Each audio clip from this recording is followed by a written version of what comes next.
My husband uninvited me from his brother's wedding, but demanded I still pay the $40,000 bill. He forgot one detail. I don't just pay for the party. I own the venue, the catering, and every hotel room in the city. Before continuing, write where you are from or what time it is. The wedding planner's voice sounded like a paper cut, sharp, thin, and unexpected. My husband Scott had canceled my invitation to his brother's wedding, but he told the planner I was perfectly happy to leave my $40,000 deposit on the table. The air in my corner office turned to ice. I looked down at my hands, resting on a mahogany desk that cost more than Scott's first house, and felt the world tilt. 15 years of marriage didn't just crack, it shattered. Cancel the entire wedding? I asked. My voice was a low hum, the kind of professional steel I used to negotiate hotel acquisitions. The woman on the other end gasped, "But ma'am, you're not the bride." "No," I said, leaning back in my leather chair, "but I own the venue. I own the catering company, and I own the hotel chain they booked for every single guest. I am the primary shareholder of Morrison Hospitality. Now, tell me exactly what my husband said about my money." Her routine professionalism broke into 1,000 pieces. I could hear her breathing, fast and shallow. "Mr. Scott Morrison contacted us yesterday afternoon. He indicated you wouldn't be attending due to some personal family dynamics. However, he was very specific that the financial arrangements, specifically your $40,000 deposit for the venue rental, the catering, and the guest accommodations, should remain fully allocated as originally planned. He wanted the party. He just didn't want the person who paid for it."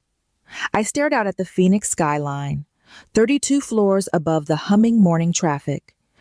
Scott had orchestrated my exclusion while preserving access to my checkbook, with the casual efficiency of a man who viewed his wife as a renewable resource rather than a human being. It was a calculated betrayal that went far beyond simple family drama. He wasn't just uninviting me. He was erasing me. The quarterly report spread across my desk suddenly felt like evidence in a case I had been building in the back of my mind for years. Morrison Hospitality's latest figures showed revenue streams that exceeded Fortune 500 companies. I had built an empire spanning 4 states. Yet for 15 years, Scott introduced me at social gatherings as his wife, who helped out with some event planning. "Mrs. Morrison? Are you still there?" The planner's voice carried genuine concern now. "This situation feels highly irregular to our team. We've never encountered a scenario where the primary financial contributor was excluded while their funding remained required." "Thank you for bringing this to my attention," I replied. My tone was the one I used during hostile takeovers. "I will address this matter directly with my husband." I ended the call and sat in the silence of my sanctuary. The Waterford Crystal coffee service I had purchased to celebrate acquiring my 10th venue gleamed in the desert light. Original Southwestern artwork, worth more than most people's annual salaries, decorated the walls. These were the trophies of a woman who had built a kingdom from nothing, while her husband's family treated her like a convenient ATM. I remembered the family dinner 3 weeks ago where this betrayal had been planted. Frank, Scott's brother, had announced his engagement to Sarah with a mixture of joy and financial anxiety. They were sitting at my dining room table, eating food I had provided in a house I paid for. Frank makes decent money as an architect, Scott's sister Teresa had explained through tears that night. But with Sarah's student loans and the mortgage, there's nothing left for a proper celebration. She deserves better than a courthouse ceremony. We're looking at maybe $5,000 total if we sacrifice everything else. I had listened quietly as they discussed creative budgeting strategies, bachelor parties at chain restaurants, and wedding dresses from discount outlets. Scott had glanced my way with that expectant look, the one that assumed I might contribute some modest assistance through my industry connections. He never expected that I could solve their entire problem with a check that represented less than 2 days of my company's revenue. I had written that check for $40,000 the same evening. I asked only that it remain anonymous. I believe the best gifts were given without expectation of recognition. I told Teresa in the kitchen while Scott watched television in the next room. I wanted Frank and Sarah to enjoy their day without feeling indebted to me. Teresa had embraced me with desperate gratitude. She treated me like an answered prayer. But now, as I sat in my office, I realized my desire for anonymity had been transformed into a weapon for my own humiliation. By keeping my gifts secret, I had given Scott the perfect opportunity to exploit me. My assistant's intercom buzzed, cutting through my thoughts. "Mrs. Morrison, I have Diane from Desert Rose Wedding Planning on line 4. She says it's urgent regarding the Henderson Walsh event." Ice went through my veins. 2 calls in 10 minutes about the same wedding could only mean a catastrophe was unfolding in real time. I pressed the flashing button. Teresa Morrison speaking. "Mrs. Morrison, thank you for taking my call," Diane said. Her voice had the particular strain of a wedding planner navigating a family disaster. "I find myself in an extremely delicate situation. We received some conflicting instructions yesterday regarding your involvement in the celebration." Involvement. The word landed with surgical precision. Not attendance, not participation. Involvement. "What kind of instructions?" I asked. "Your husband contacted us personally," Diane said.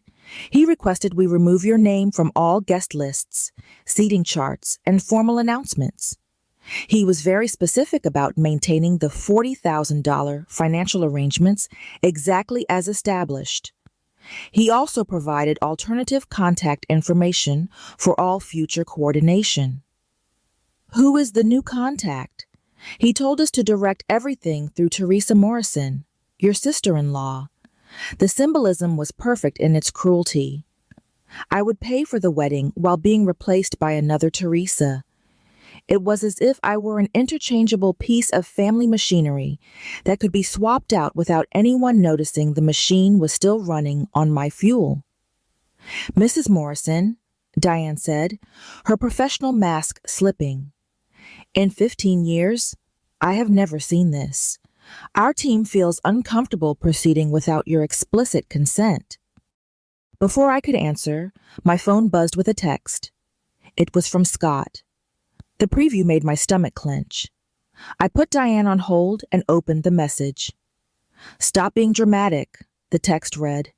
"You're not coming to Frank's wedding. We're keeping the money since you offered it as a gift. Let's discuss this when you've calmed down." The casual cruelty of Scott's text took my breath away. 15 years of marriage reduced to a message that treated me like an inconvenient child. He wasn't just dismissing my feelings. He was preemptively labeling my justified outrage as mere female hysteria. "When you've calmed down." The phrase was a needle under my fingernails. I switched back to the call with Diane. The wedding planner was still waiting. "Diane, I need to ask you something directly. Was this presented to you as a mutual decision, or did Scott indicate he was acting alone?" There was a long pause. "Mr. Morrison presented this as a mutual family decision to avoid potential conflicts. He assured us you had agreed to maintain financial support while stepping back from active participation. He had lied to the vendors. He had lied to his family.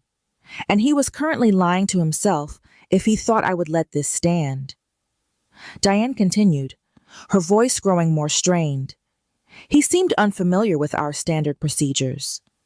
He asked several questions that suggested he wasn't fully informed about what your $40,000 actually covers. That raised red flags for us." My phone buzzed again. Another text from Scott. "Teresa called crying about vendor issues. Fix this mess you created. Frank doesn't need his wedding ruined because you can't handle family decisions like an adult. The victim blaming was breathtaking. Scott was positioning me as the source of chaos for a betrayal he had orchestrated. He was characterizing his theft of my money and his erasure of my dignity as a family decision that a reasonable person should just accept. "Mrs. Morrison?" Diane asked.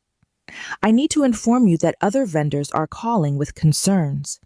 Copper Canyon Catering received a call requesting menu changes without consulting you. Desert Palm Resort was told to modify guest accommodations while keeping the same billing structure to your account." The conspiracy was wider than I thought. Scott had contacted every vendor associated with the wedding, systematically trying to move the pieces of my empire while keeping the bill in my name. "There's something else," Diane added hesitantly. "Mr. Morrison mentioned these changes were necessary because of your tendency toward emotional instability during family events. He suggested your presence might create uncomfortable situations for the other guests.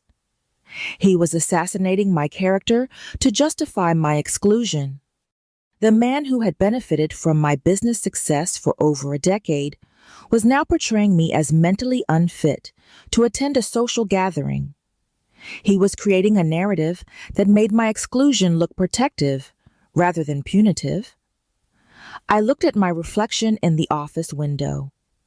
I saw a woman whose professional composure was beginning to fracture, but beneath that fracture was a furnace. My hands were shaking as I reviewed the wedding contracts on my desk. My eyes carried a fragility I hadn't felt in years.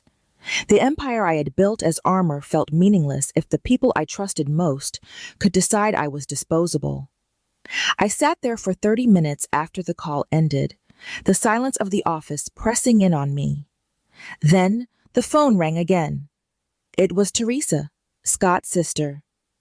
"Teresa, thank God you answered," she said. Her voice was high-pitched and breathless, as if she had been running. "I need to explain. There's been a terrible misunderstanding." "Has there?"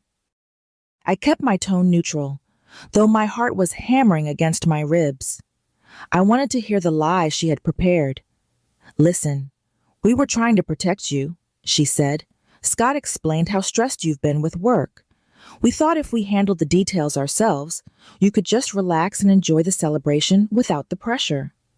"Teresa," I said, my voice dropping an octave. "I was uninvited from the wedding entirely. How does that qualify as protecting me from planning pressure?" "Well, that part got complicated," she stammered. The first crack in her script appeared. "There were some family dynamics. We thought it might create tension. You know how these events get emotional. We wanted to keep the focus on Frank and Sarah's happiness. The euphemisms were piling up like a wall. Family dynamics, emotional, focus on happiness. It was all a code for, we want your money, but we don't want you. But we want you to know how grateful we are for your contribution." Teresa rushed on. "That money is making their dream possible. We will never forget your generosity." She genuinely believed she could keep the $40,000 and maintain my gratitude with hollow words. It was a level of audacity that bordered on the delusional. "Teresa," I asked, "whose idea was it to remove me from the guest list?" Another pause. Longer this time. It was a family decision. We all talked it through and agreed this approach was best for everyone. They had held meetings about me. While I was at work, building the resources they were currently stealing, they were sitting around a table deciding if I was worthy of a seat at theirs. "Even Frank?" I asked. "Frank wants what's best for family harmony," she said. "He's grateful for your support and doesn't want any conflicts to overshadow his special day." Frank's silence was the deepest cut. I had funded his entire life's dream, and he was hiding behind his sister rather than calling me. When he finally did call 20 minutes later, he sounded like a man completing an unpleasant chore. "Teresa, I wanted to personally thank you for your incredible generosity, Frank said. His words were formal, scripted. Your support means everything to Sarah and me. We appreciate your understanding about the guest list situation. My understanding? I asked. Frank, I found out I was uninvited through a vendor. What exactly am I supposed to understand? Well, the family thought it might be better to keep things smaller, he said. You know how complicated things get with too many personalities involved. He was using the same language as Teresa. My presence was a personality problem. Frank, I funded your entire wedding, I said. Does that reality factor into your understanding of appropriate guest list decisions?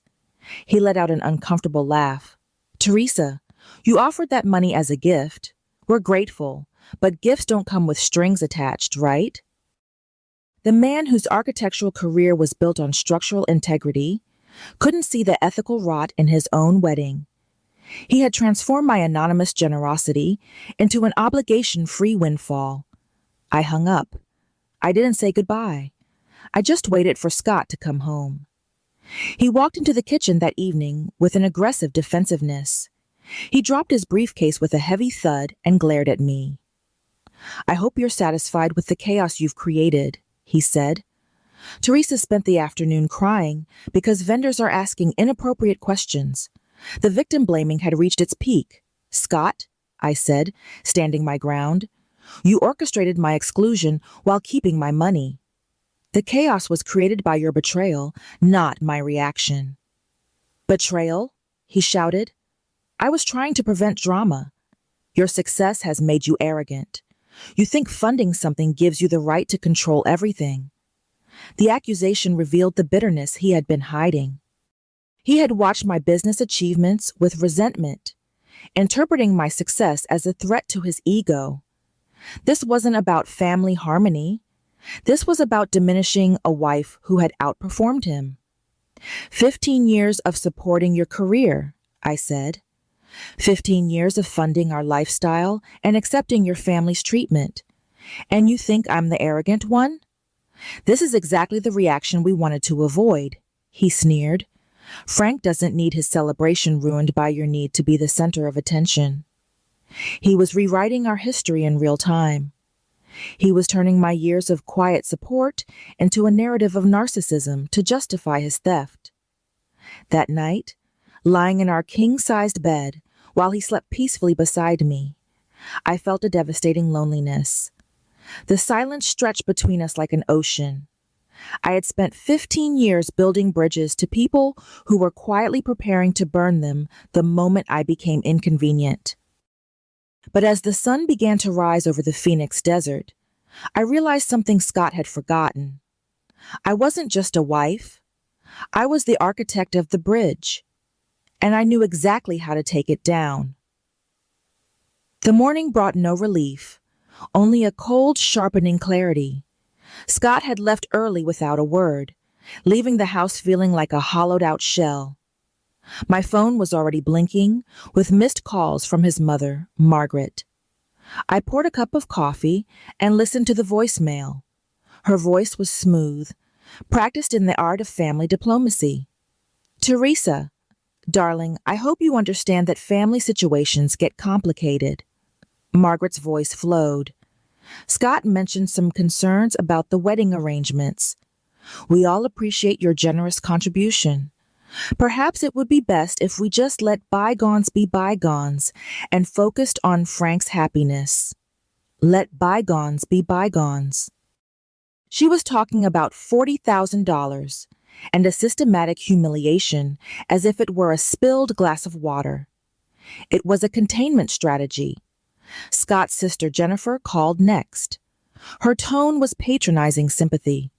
Teresa, I know family dynamics can be challenging. Scott explained there were some tensions. Honestly, these big events bring out the worst in everyone. Maybe this is a blessing in disguise. It lets you avoid all that wedding stress. The audacity was stunning. She was reframing my exclusion as a favor. They had all been in on it. The parents, the siblings, the cousins. They had all sat around discussing how to spend my money while keeping me away from the table. But the most disturbing call came from Sarah, the bride-to-be. Her voice was a masterclass in calculated manipulation. "Teresa, I wanted to personally thank you for being so understanding," Sarah said. Her warmth was perfectly modulated. "Your willingness to prioritize Frank's happiness over personal concerns shows what kind of person you are. Frank is so lucky to have family who care more about his joy than their own recognition." A subtle dig. She was implying that my objection was about vanity. She had transformed my anonymous gift into evidence of my supposed need for attention. It was a narrative designed to make me feel small for wanting to be treated with basic human dignity. I didn't argue with her. I didn't argue with any of them. I just went to my office and called my legal team. I spent the next 8 hours surrounded by acquisition documents and corporate filings. My assistant and my lawyers worked through the night, mapping the web of companies that traced back to Morrison Hospitality. What we found was the ultimate irony. The family had dismissed my business as Teresa's little catering thing. They had no idea that through a series of strategic acquisitions over the last 3 years, I had quietly become the sun their entire wedding orbited around. Desert Rose. Wedding planning was a subsidiary of Southwest Event Solutions, a company I had bought out of bankruptcy. Sunset Ridge Estate, the venue they had fallen in love with, was part of my luxury properties division. Copper Canyon Catering answered directly to my hospitality board, and the Desert Palm Resort, where every single one of their 60 guests had a reservation, was the crown jewel of my hotel portfolio. They had insulted and uninvited the woman who literally owned every brick, every plate, and every bed involved in their dream wedding. I called Diane, the wedding planner, the following morning. My voice carried the weight of the entire 32nd floor. "Diane, I'm speaking to you now as the ultimate owner of Desert Rose Wedding Planning." The silence on the other end was so thick I could hear her heart skipping. "Mrs. Morrison?" I had no idea. The corporate structure is so complex, and your husband never mentioned. "My husband has no involvement in Morrison Hospitality," I interrupted. "He has also demonstrated a concerning tendency to misrepresent his authority regarding my assets." Diane's professional composure crumbled. She had accepted instructions from a man with no power, while dismissing the woman who held the keys to the kingdom. "I need you to understand something," I said. "When my husband told you to exclude me while keeping my funding, he was exceeding an authority he never possessed. Those instructions violated our professional agreements and basic ethics. Mrs. Morrison, if I had known. Our standard procedures require authorization from primary stakeholders. I know what they require, Diane. That's why I am giving you new instructions. I want you to contact every vendor associated with the Henderson Walsh wedding. Tell them their services are no longer required. All contracts are to be terminated immediately. All reservations are to be canceled." The weight of my words seemed to crush the air out of the phone line. "But Mrs. Morrison, the wedding is next month. Finding replacements will be impossible on this notice." "I am aware," I said. "My family made a business decision to exclude me while retaining my money. Now they will learn what happens when you betray the person who controls the infrastructure your dreams depend on." I spent the rest of the day overseeing the dismantling. It wasn't emotional revenge. It was a calculated response to a violated partnership. Every contract was legally dissolved according to the clauses my legal team had crafted years ago. Every hotel room was released back into the system. Every catering order was wiped from the books. Frank and Sarah had made a choice to participate in my humiliation. Now they would discover that choices carry consequences. The power I felt in that moment was different from anything I had experienced in 15 years of marriage. For decades, I had played the role of the quiet, accommodating wife. I had funded their needs while remaining invisible. I had prioritized their comfort over my own respect. But the quiet woman was gone. I was playing at my actual capability level now, and the game had fundamentally changed. My assistant entered the office with the final updates. All vendor notifications are complete, Mrs. Morrison. Several companies are asking for confirmation because of the short timeline. Tell them my decision is final and non-negotiable, I said. Any vendor who has a problem can review their parent company directives. The cascade of consequences was about to begin. Frank and Sarah would be getting calls within the hour.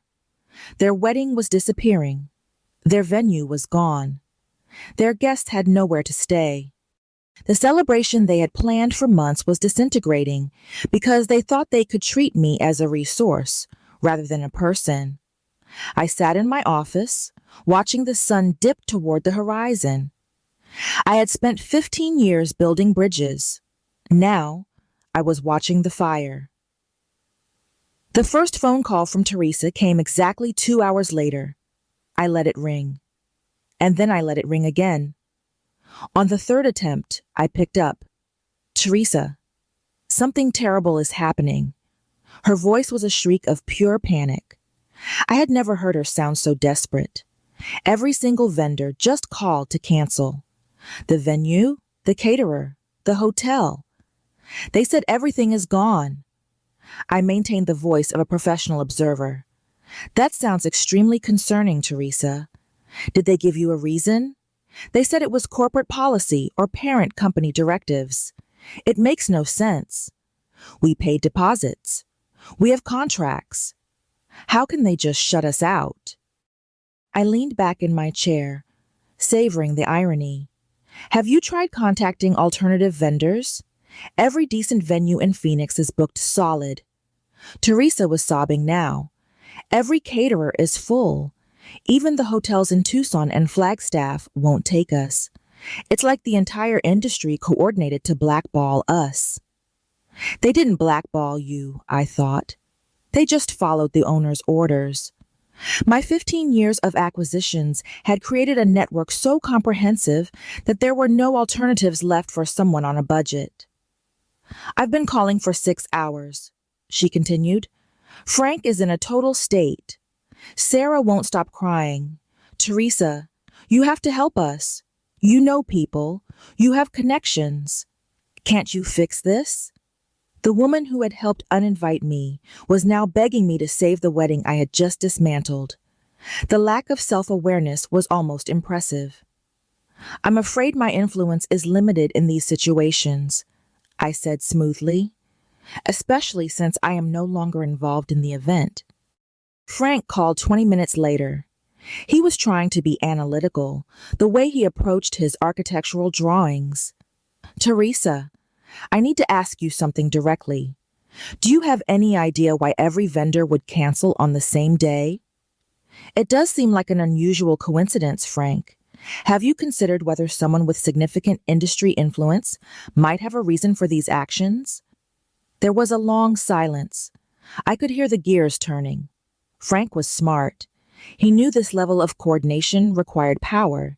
He just hadn't realized that power sat across from him at Thanksgiving every year.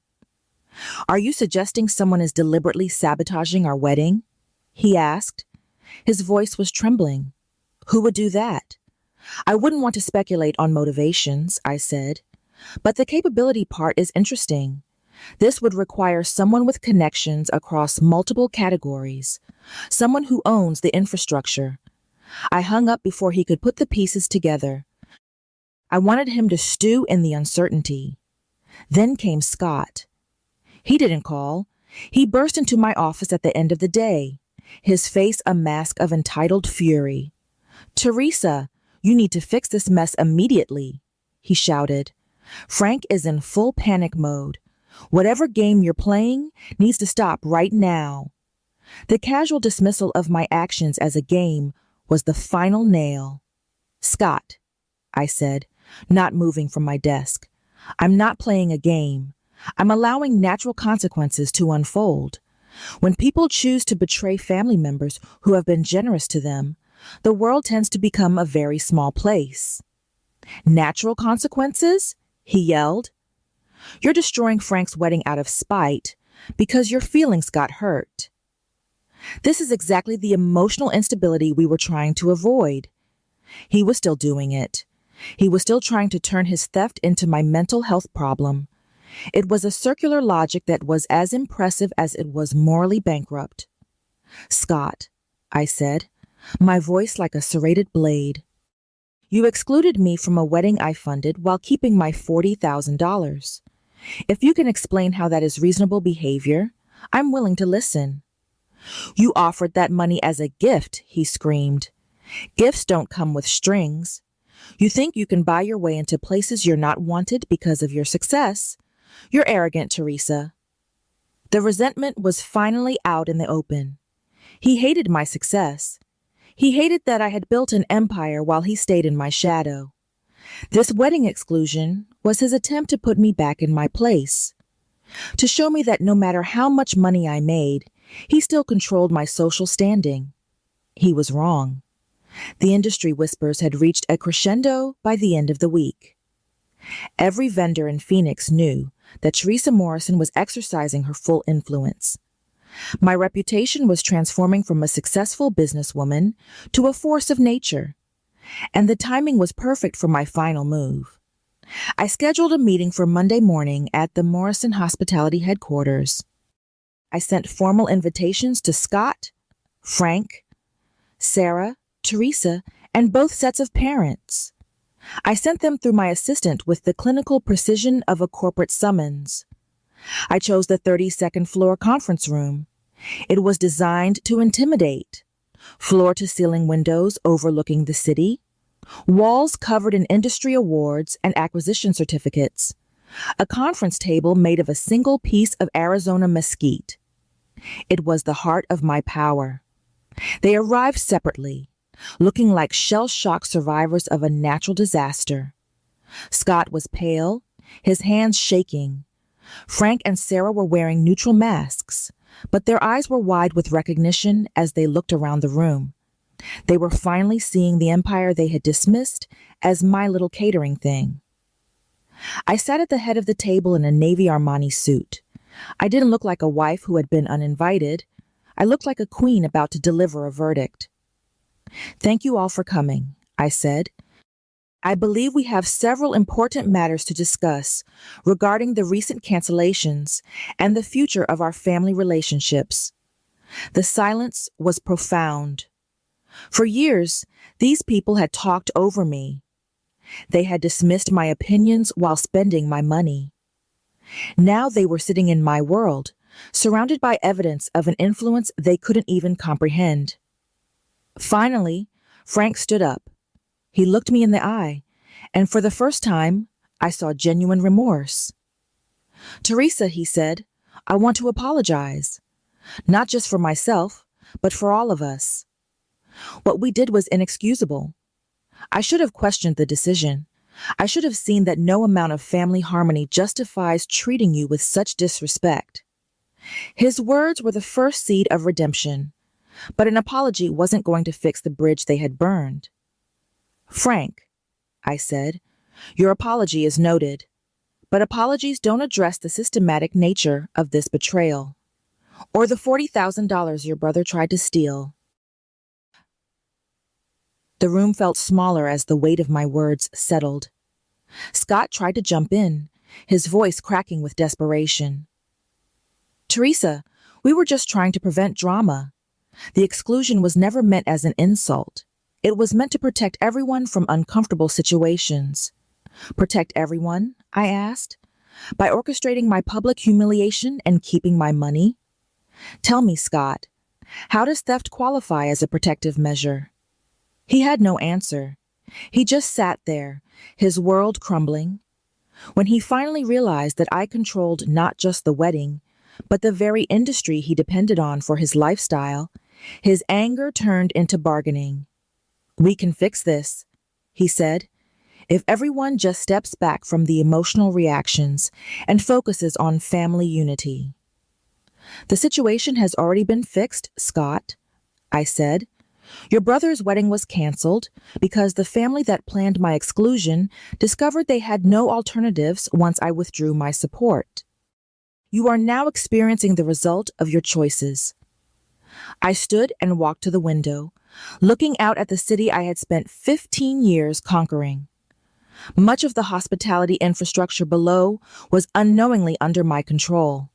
"However," I said, turning back to them, "I am prepared to offer terms for a resolution. This will allow Frank and Sarah to proceed with their celebration, but it will be under the new reality of our family." They held their breath. I outlined the conditions. They were non-negotiable. First, $75,000 payable in advance to cover all wedding expenses. The cost has gone up due to the rush and the complexity of the new arrangements. Second, formal written apologies from Scott, Teresa, and both sets of parents, acknowledging that your treatment of me was unacceptable. And third, a public recognition during the wedding reception of why these events occurred and who made the celebration possible. The financial requirement was nearly double the original cost. The public acknowledgement would ensure that every guest knew exactly what had happened. It was a price for the betrayal they had thought would be free. "You have 48 hours to decide," I said. "Either Frank and Sarah have their wedding under these conditions, or they explain to 60 guests why there is no celebration at all."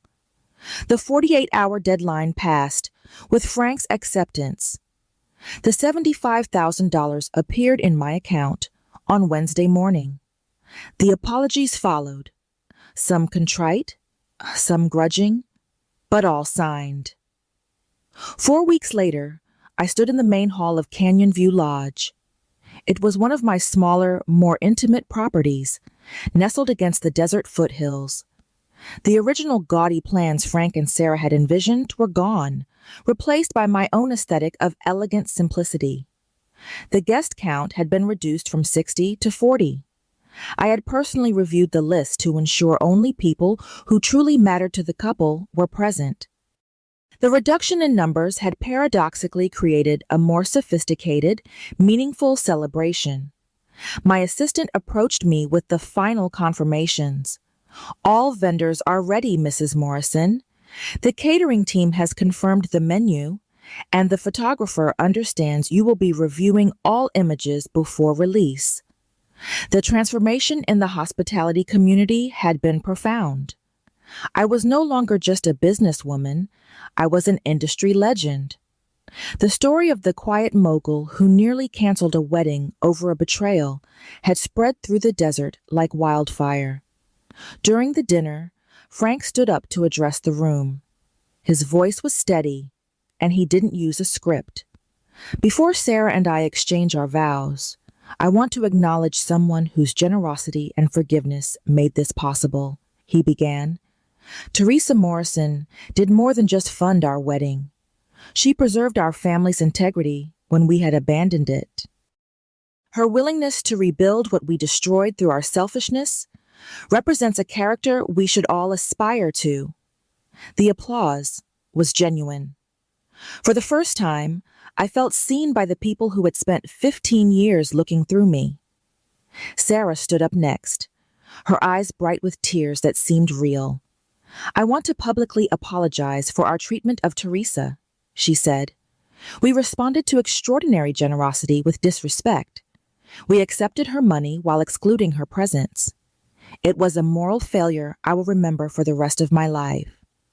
She taught us about treating people with dignity, regardless of what they can do for us. As the evening progressed, I found myself enjoying the celebration. The knowledge that every detail existed on my terms created a satisfaction that mere attendance never could have. Scott remained subdued in the corner. He had learned that his wife controlled forces he couldn't comprehend. But as the mountain sunset painted the sky in shades of violet and gold, I knew this wasn't just a victory for my business. It was the end of a chapter of my life. The next morning, the sun was barely visible through the kitchen windows when Scott appeared. He was carrying an expensive bouquet of white roses and wearing the haggard expression of a man who had spent the night rehearsing. "Teresa, we need to talk about us," he said. His voice was desperate. "I know I made mistakes, but we've been together for 15 years. That history has to count for something." I continued preparing my coffee with the same methodical precision I used at the office. 15 years, I repeated. 15 years, during which you benefited from my success while treating my achievements as a hobby. 15 years of accepting your family's dismissive treatment while I funded their lives. And 15 years that culminated in you stealing from me. "I understand you're angry," he said, "but we can work through this. Marriage counseling, whatever you need. We built a life together." He still didn't get it. He thought this was a mistake, an error in judgment. He didn't see that it was a revelation of his character. "Scott," I said, looking him in the eye, "you didn't make a mistake. You made a calculated decision to humiliate me while keeping my resources. That is who you are." I looked through the window at my Range Rover in the driveway. It was already loaded with everything I considered essential. It had only taken 2 hours to pack the things that actually mattered to me. The rest, the house, the furniture, the shared acquisitions, never truly felt like home. "You packed the car," Scott whispered. "I did," I said. "I'm going away from you. Away from a family that treats my contributions as entitlements and my presence as a problem. Teresa, please, don't do anything irreversible while emotions are high." I didn't look back. I had spent 15 years looking back, making excuses for him. I had spent 15 years prioritizing family harmony over my own worth. The garage door opened, revealing the bright Phoenix morning. The engine of the Range Rover hummed to life.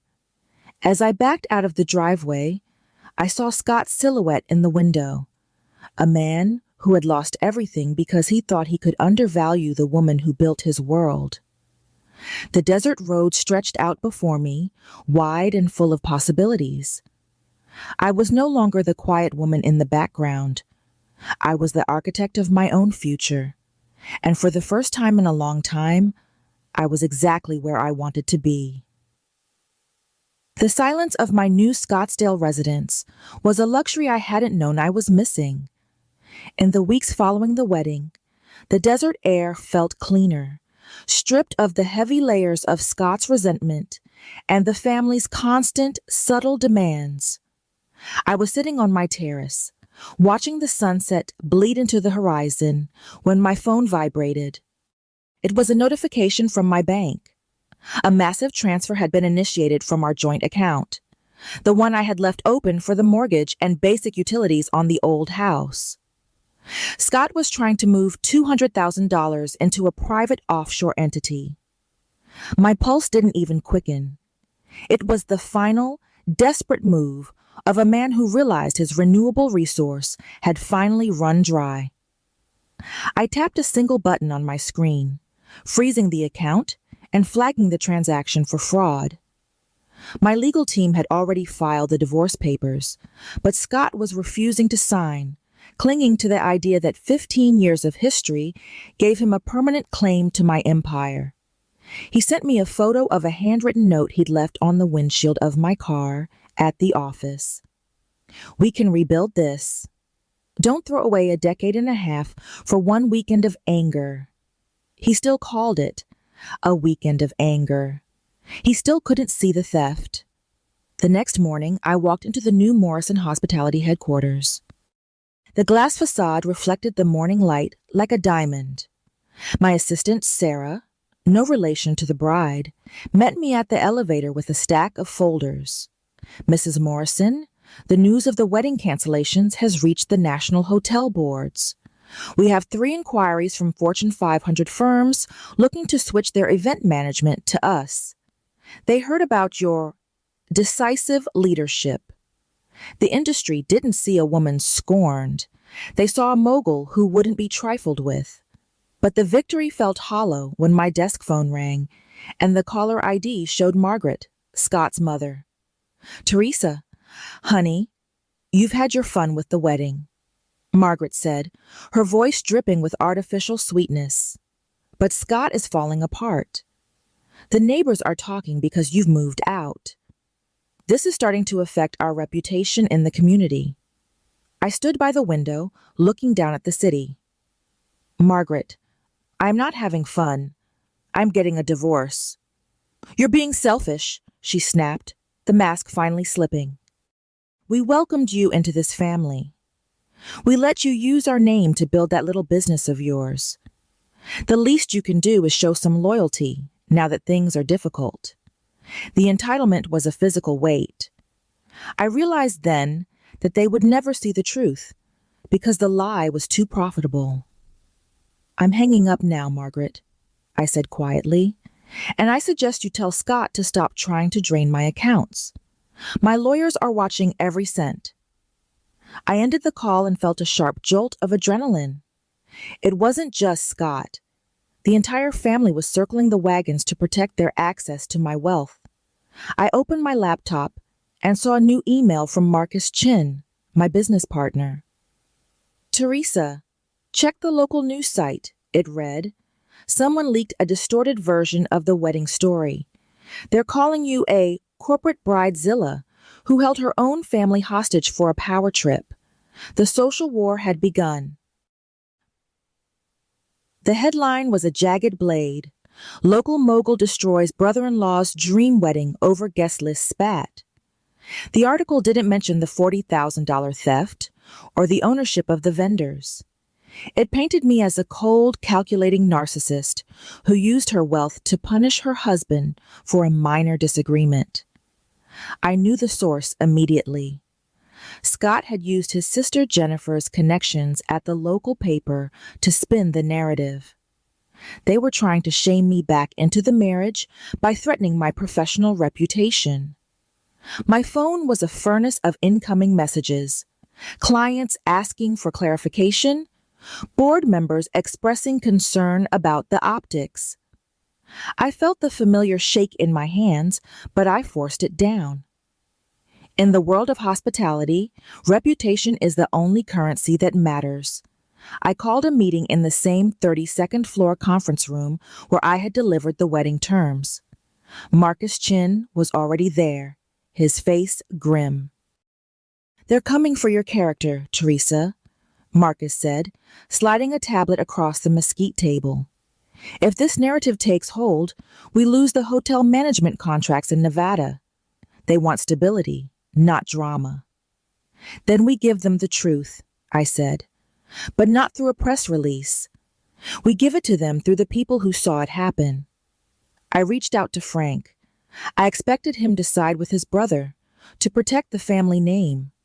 But when he walked into my office 2 hours later, he looked older, his shoulders slumped.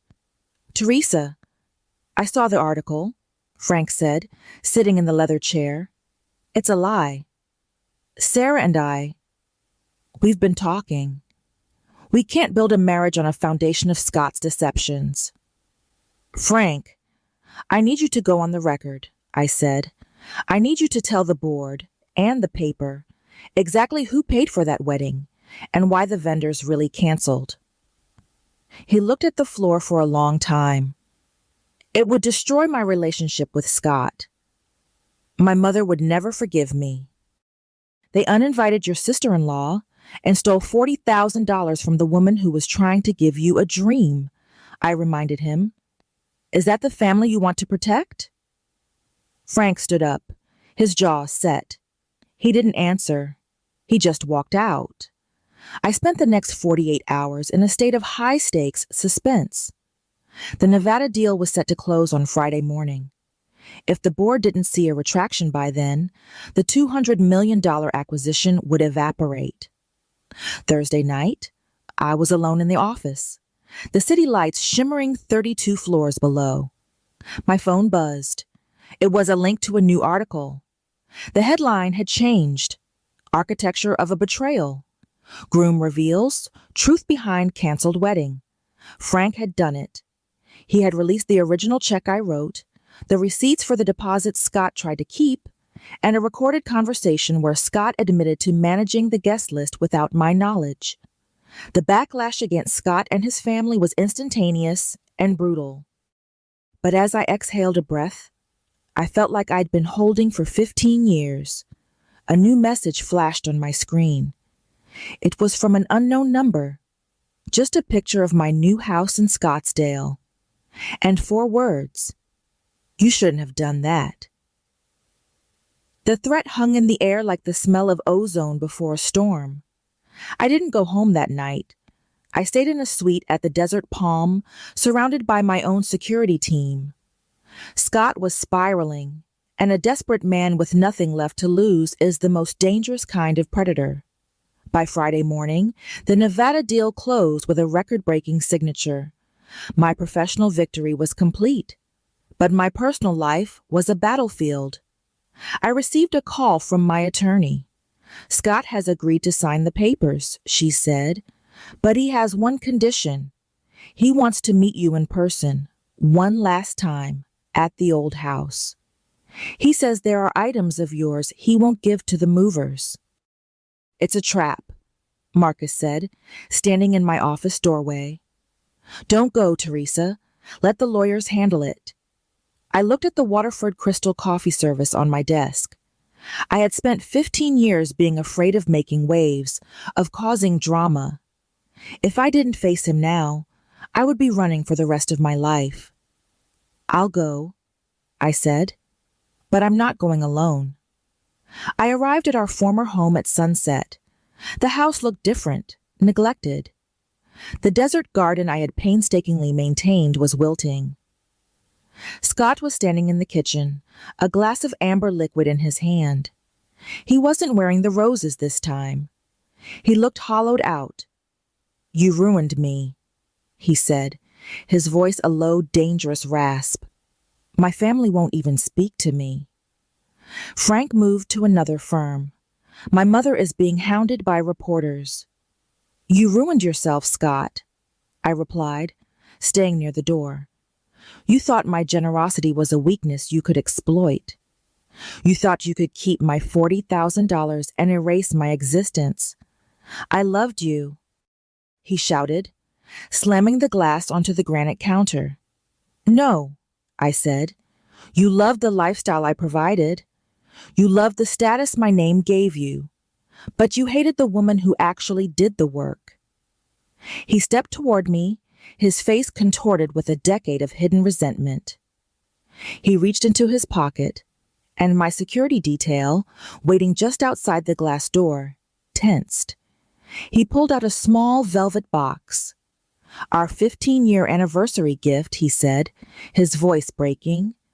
"I was going to give it to you at the wedding, before I decided you'd be too distracting." He opened the box. Inside was a necklace, gold, heavy, and expensive. I recognized the design. It was from a jeweler I did business with. He had bought it with the $40,000 he tried to steal from the wedding fund. He was trying to buy my forgiveness with my own money. I didn't take it. I didn't even look at it. I just held out the final divorce decree. "Sign it, Scott, or we go to court for the fraud charges on the offshore transfer." His hand trembled as he took the pen. He signed the paper with a jagged, ugly scrawl. As I took the document back, he looked at me with a sudden, chilling clarity. "You'll always be alone, Teresa," he whispered. "No one will ever love a woman who keeps a ledger on her heart." I walked out of the house and didn't look back. 3 months later, the Scottsdale headquarters of Morrison Hospitality was fully operational. The move had been more than a change of address. It was a rebirth. I stood in my new office, the floor-to-ceiling windows offering a view of the Superstition Mountains. My business had grown by 30% since the wedding incident. The industry now knew that my quiet demeanor wasn't a lack of power, but the ultimate expression of it. I had become the most sought-after partner in the Southwest. There was a knock on the door. It was Sarah, my assistant. "Mrs. Morrison, the first check for the Henderson Walsh Scholarship has been issued." Frank and Sarah sent a note. I opened the envelope.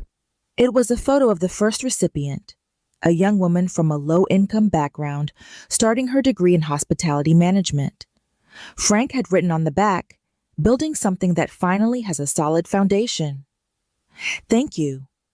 Frank had kept his word. He and Sarah had stayed together, though they were no longer part of the family's inner circle.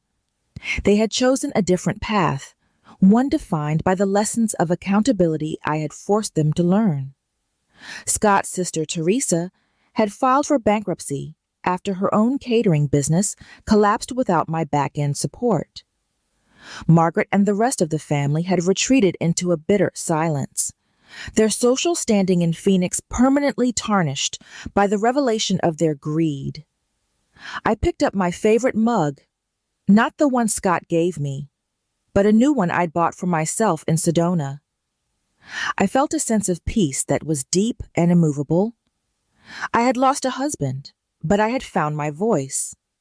I had lost a family of convenience, but I had gained a community of respect. I sat at my desk and opened the quarterly reports. The numbers were strong, but they were just numbers. The real success was the woman sitting in the chair, the one who no longer accepted less than she deserved. I looked out at the desert, the sun setting in a blaze of orange and gold. I was no longer the anonymous donor or the uninvited guest. I was the owner of the empire, the architect of my own life, and the woman who finally knew her own worth. I took a sip of my coffee and got back to work. If this story resonated with you, leave a like and consider subscribing. You can also drop any comment below, even just one word. Maybe tell me where you're watching from, or what time it is right now. Sometimes one word is enough to say you were here.